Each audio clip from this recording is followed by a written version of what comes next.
தென் மாநிலங்களுக்கான முதல்வர்கள் மாநாடு இன்னைக்கு வந்து முதல்வர் தலைமையிலான சதர்ன் கவுன்சில் மீட்டிங் வந்து இன்னைக்கு நடைபெற்றது.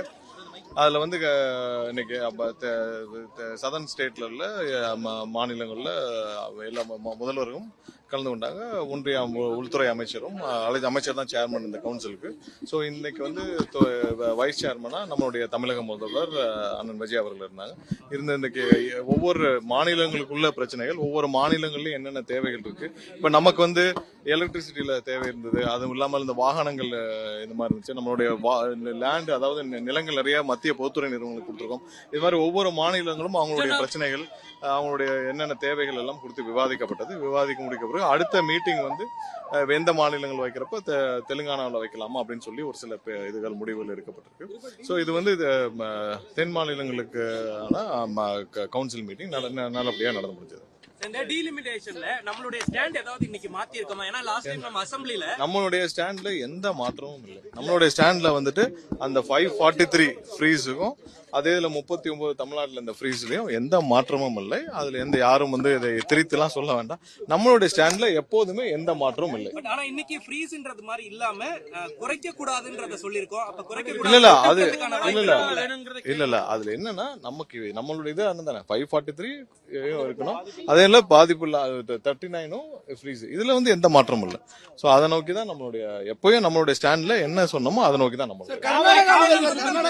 இல்ல காவேரி விவகாரம் ஒண்ணு வந்து என்னன்னா ஏற்கனவே உச்சநீதிமன்றத்தில் இருக்கிற விவகாரம். உச்சநீதிமன்ற கண்காணிப்புல இன்னைக்கு காவலி மேலாண்மை ஆணையம் வந்து மானிட்டர் பண்ணி ஏதாவது இஷ்யூனா நம்ம வந்து உச்சநீதிமன்றம் நிறைய முறையீடுகள் பண்ணிருக்கோம். அதனால அது குறித்து இந்த கவுன்சில் விவாதிக்கிறது சரியா இருக்கு. அதனால அது குறித்து எந்த விவாதமும் இதில் நடைபெறவில்லை. இல்ல அவங்க வந்து பல வருஷமா சொல்லிட்டு இருக்காங்க. பட் இருக்கிற அணை வந்து உறுதியாக இருக்குன்னு சொல்லி உச்சநீதிமன்றம் பல குழுக்கள் வந்து ஆராய்ஞ்சு உறுதியா இருக்காங்க. நமக்கு வந்து அதிகபட்சமாக 152 வரைக்கும் ஏற்கனவே உத்தரவிடப்பட்டிருக்கு. அதுலயா இன்னும் வந்து தீர்வு காணவில்லை.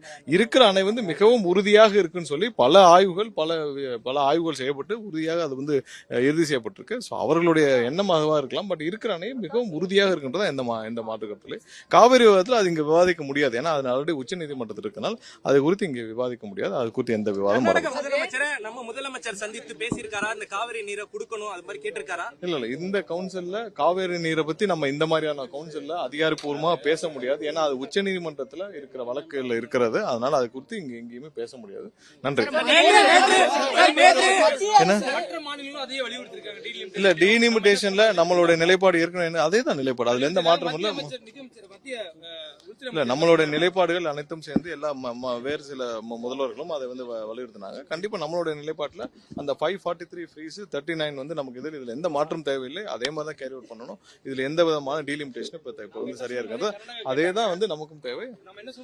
பெரும்பாலும் ஏன்னா இது தென் மாநிலங்களுக்கு தான் அதிகமா பாதிப்பு ஏற்படுத்தும். இந்த விஷயம் வந்து அதிகமா பாதிக்கப்படுறது தென் மாநிலங்கள் தான். அதனால நம்மளுடைய நிலைப்பாடுலாம் பெரும்பாலான மாநிலங்கள் இருந்தாங்க. அதுல எந்த மாற்று கருத்து இருக்கக்கூடாதுன்னு கண்டிப்பாக அதை இல்ல அவர் நம்மளுடைய கருத்துக்களை தெரிவிச்சு விட்டோம். முடிவுகள் அவர்கள் எடுக்க வேண்டும். ஆனால் கண்டிப்பாக நம்மளுடைய எதிர்ப்புகளை கண்டிப்பாக அதிகமாக பதிவு செய்வோம்.